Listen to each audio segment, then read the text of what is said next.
Hey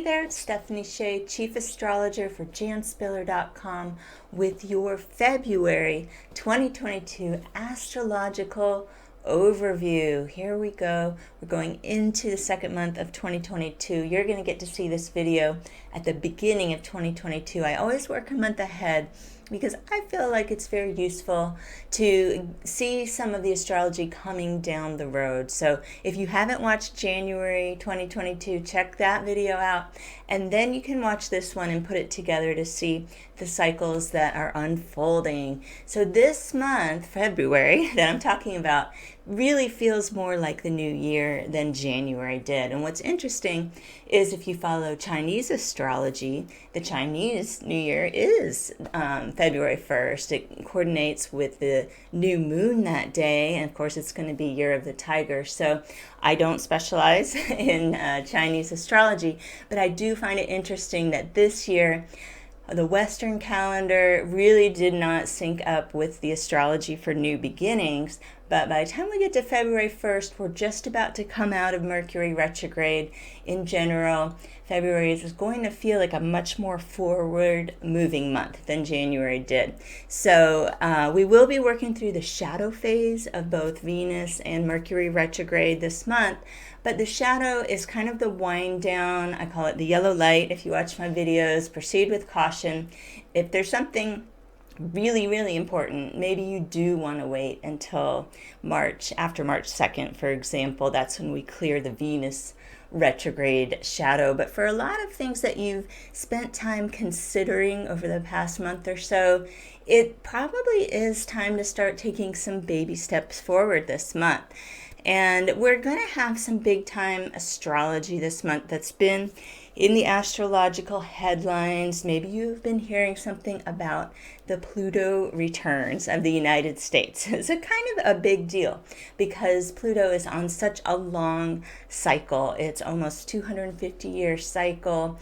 So Pluto is basically coming back to the exact position of 27 degrees Capricorn that it was around the time of the Declaration of Independence.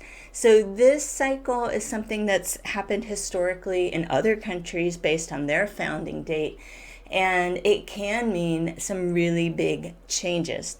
Now, I just recently learned that the Roman Empire did not fall until its second Pluto return, so that made me think, maybe there's a chance for things to get improved in America so we don't experience a collapse like the Roman Empire. That really got me thinking. So that's one thing that people have had on their mind if they've been following maybe other astrologers talk about this Pluto return. So I definitely don't specialize in political astrology. I'm much more of a personal astrologer. But this one is such a big one. I had to give it a mention. It's kind of in effect all month. And it's it's time for things to come to a head. We've already been feeling this. It's not like we wake up in February 2022 and think, oh no, it's the Pluto returns. This has been building over the past few years. Pluto has been very close to that 27 degrees Capricorn. It was back at 25 and 26 degrees last year. So it shouldn't be shocking or surprising, but it could be setting the stage for a year where we can expect some big changes in the United States.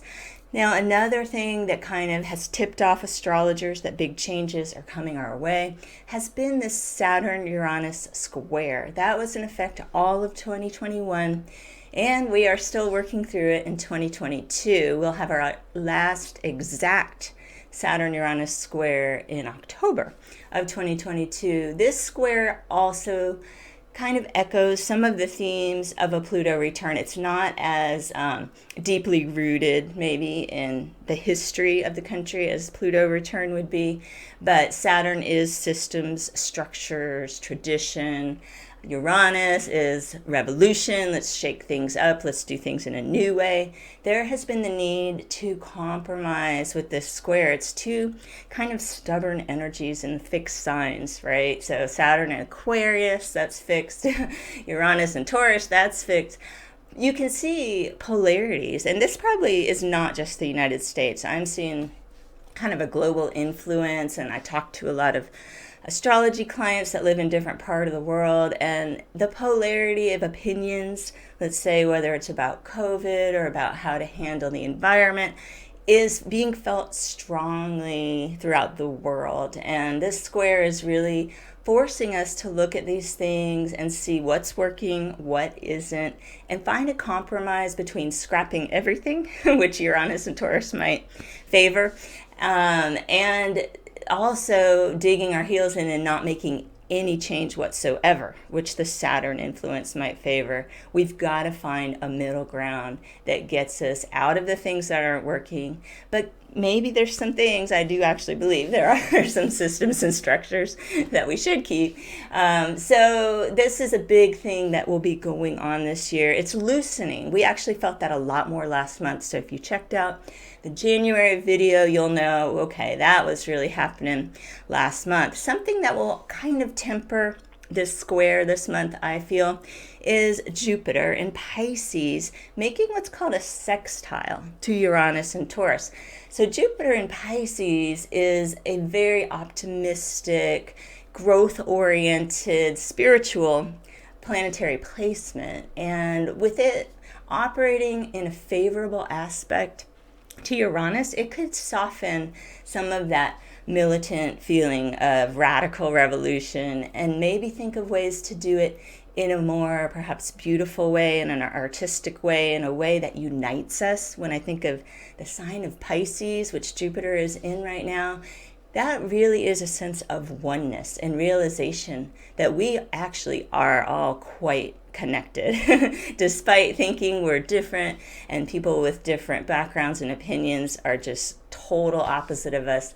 We really are the same kind of beings, and a lot of us have the same basic needs. And so I think the Jupiter in Pisces will really help us to unify in some sense, and that's happening just this month. It's exact on February 17th, and you might feel it the strongest the week between February 13th and 22nd.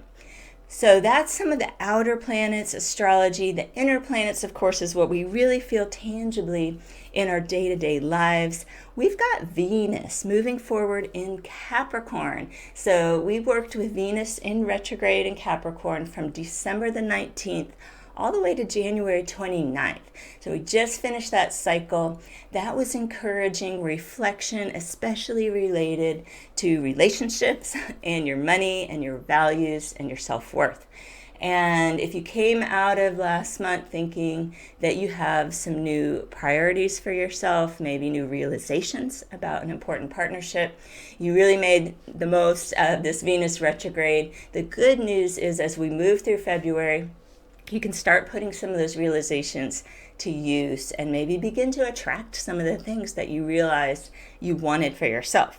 Okay, so I'm going to look at notes. I know you never see me looking at notes on these videos, but there's so much going on in February. I didn't want to miss it. So I'm turning a page. I'm revealing that I'm a human that uses notes sometimes. So in addition to Venus retrograde ending, right? Venus is now moving forward. We are going to conclude a Mercury retrograde phase that started on January 14th. So when you think of the last 2 weeks, the end of January, double retrograde. And Mercury started its retrograde in Aquarius and it went back into Capricorn, and that retrograde phase ends on February the 3rd. So this is great news. We get out of that retrograde and we'll clear the shadow of Mercury retrograde actually by February 24th. That's why I say as you move through the month, it's really going to start to feel more in the flow, easier to make those connections. Mercury is all about communication, how you process information. I think you'll feel a lot more clear-headed about some of these decisions that might have felt in a circular pattern through your brain the past month or so. I've been telling all my personal reading clients, like, just, do some research, do some contemplation, and know that things will feel more clear as we move through February. So some romantic astrology that is occurring is a Mars-Venus conjunction, and it's very close to Valentine's Day, which I thought was super sweet. And this is a special Mars-Venus time period. We are finishing what's called a triple conjunction in astrology. So a lot of times Mars and Venus just come together every couple of years, but once in a while, the way their orbits operate together makes it so they meet up 2 to 3 times within 1 year. And this was very special back in 2021. We had Mars-Venus conjunct in Leo, July 12th. And coming up on February 16th, 2022, Mars-Venus conjunct in Capricorn. Then March 6th, 2022, right? Just a month later, Mars-Venus conjunct in Aquarius. So whether you're attached or you're single, this is signaling everybody to establish priorities and goals, what they need, whether you want a relationship. Maybe you're single and you're coming to the conclusion, I'm good. That could happen. Or you realize, oh, okay, I didn't think I wanted a relationship, but now I realize if it kind of went in this certain way, I would want that, and this is the kind of person I want to attract. That can happen. The energy of Mars-Venus conjunctions support long-term projects or partnerships, especially this one in February 16th in the sign of Capricorn. And if you're doing any type of creative collaborations, it's a really good time for that. So people who are in existing partnership might realize, oh, I am considering a new level of commitment. So I do see it as quite a romantic time, especially because it's right after Valentine's Day. So I didn't really tackle the new moon yet. I'll circle back. That's on February 1st, just a reminder. It is an Aquarius new moon, and this is going to be a good time to make intention setting wishes that have to do with Aquarian themes. So Aquarius rules humor, objectivity, knowledge, going with the flow. Aquarius is all about equality and friends. It's about being part of something bigger than yourself. It's a very humanitarian oriented sign. And so this is a great time to think how you can contribute to the world at large. It's definitely a time for personal goals. Every new moon is. But maybe some of your goals involve making the world a better place. So I hope that you can make the most of February's astrology. There certainly is a lot going on. Remember to keep taking it slow. We're clearing these retrogrades, and we've got some big time astrology, especially here in the United States.